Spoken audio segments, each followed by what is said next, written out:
नमस्कार प्यारे बच्चों, मैं दीपक कुमार स्वागत करता हूं आप सभी का आपके अपने channel grammar word academic classes में। और आज हम लोग बात करने वाले हैं एक बहुत ही जबरदस्त टॉपिक के बारे में, जिसका नाम है प्यारे बच्चों जीरंड।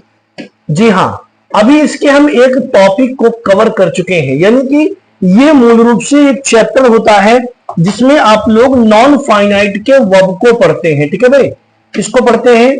नॉन फाइनाइट के वर्ब को पढ़ते हैं। और ये जो नॉन फाइनाइट वर्ब होता है ये तीन भागों में बटा होता है।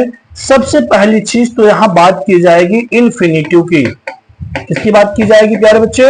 इन्फिनिटिव, यानी कि टू प्लस वर्ब की फर्स्ट फॉर्म में। ठीक है। एंड दूसरा जो बात किया जाएगा वो होता है जीरंड। जी हां, वर्ब यानी कि जिसके साथ क्या जुड़ के आता है? आईएनजी। एंड देन बात करते हैं इसमें हम तीसरे टॉपिक की, जिसका नाम होता है प्यारे साथी पार्टिसिपल। तो अभी हमने पिछले सेशन की बात करें, लास्ट टॉपिक की बात करें तो लास्ट टॉपिक हम लोगों ने इन्फिनिटिव पढ़ा था, और आज का जो टॉपिक होने वाला है वो है जीरंड। तो क्लास को शुरू करें इससे पहले फटाफट जल्दी से चैनल को सब्सक्राइब कर लीजिएगा एंड साथ ही साथ वीडियो को लाइक कर दीजिएगा एंड शेयर करना नहीं भूलेंगे, क्योंकि ये यूपी बोर्ड के बच्चों के लिए बहुत ही बेहतरीन, बहुत ही यूजफुल टॉपिक होने वाला है। तो हम लोग प्यारे बच्चे बात करते हैं आज के सुंदर से टॉपिक की, शानदार टॉपिक का, जिसका नाम होता है जीरंड। जैसा कि हमने पीछे बात किया जीरंड के बारे में, यानी कि इसी से मिलते जुलते चैप्टर के बारे में, यानी कि इन्फिनिटिव के बारे में, जहां हमने आपको बताया इसके पहले चैप्टर में क्या होता था, मेन वर्ब से पहले टू लगता था, लेकिन यहां अंतर यह होगा कि जो जीरंड होता है इसमें वर्ब के बाद आईएनजी होता है। तो प्यारे साथी याद रखिएगा, यहां पे जो दोनों काम होते हैं, जो दोनों इसके ट्रांसलेट होते हैं, जो इसकी हिंदी सेंस होती है, दोनों की बिल्कुल सिमिलर होती है। यानी कि ये भी एक प्रकार का वर्बल नाउन होता है और ये भी आपका क्या होता है? वर्बल नाउन होता है। यानी कि प्यारे बच्चे जो जीरंड हो, जीरंड की अगर हम बात करते हैं तो जीरंड भी आपका नाउन और वर्ब दोनों होता है, और इन्फिनिटिव भी नाउन और वर्ब दोनों होता है। दोनों की जो पहचान होती है बिल्कुल सेम होती है। दोनों की जो क्रिया की समाप्ति होगी वो किस पर होगी? ना, नी, ने।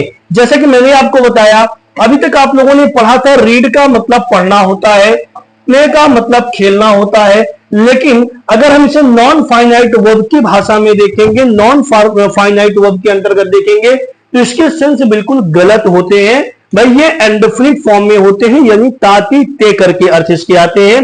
लेकिन जब भी हम जीरंड इन्फिनिटिव की बात करते हैं तो हमेशा इसके साथ जो वर्ब होगा, जैसे कि अगर मैं टू प्ले की बात करूं तो टू प्ले का मतलब यहां पे खेलना हो जाता है। टू प्ले का मतलब खेलना हो जाता है। ठीक इसी प्रकार अगर मैं प्ले को आईएनजी के साथ जोड़ दूं, यानी कि कर दूं प्लेइंग, तो प्लेइंग का मतलब भी यहां खेलना होता है। ये जीरंड के लिए होता है। तो आपको समझ आ गया होगा कि जो जीरंड होता है उसकी समाप्ति भी, क्रिया की समाप्ति जो होती है हिंदी वाक्य में ना, नी, ने पर होती है। अगर हम कहें जीरंड की भाषा में, अगर हम कहें playing is good for health, तो ये कहना आपके लिए गलत नहीं होगा। ठीक है ना, ये कहना गलत नहीं होगा, क्योंकि यहां प्ले के साथ क्या लगा हुआ है? आईएनजी लगा हुआ है। तो ये हमारा जीरेंडियल फॉर्म हो जाता है, यानी कि ये एक प्रकार का वर्बल नाउन हो जाता है। ठीक इसी प्रकार जैसे हम कह सकते हैं walking is a bad habit. क्या बोल सकते हैं? Walking is a bad habit, यानी घूमना क्या है? एक बुरी आदत है। और इसी प्रकार से कह सकते हैं teaching is an art. Teaching is an art, पढ़ाना एक कला है। आई होप कि आपको जीरंड एंड इन्फिनिटिव के डाउट्स बिल्कुल साफ हो गए होंगे, बिल्कुल क्लियर हो गए होंगे। तो उम्मीद करता हूं कि आज की ये क्लास आपको अच्छी लगी होगी।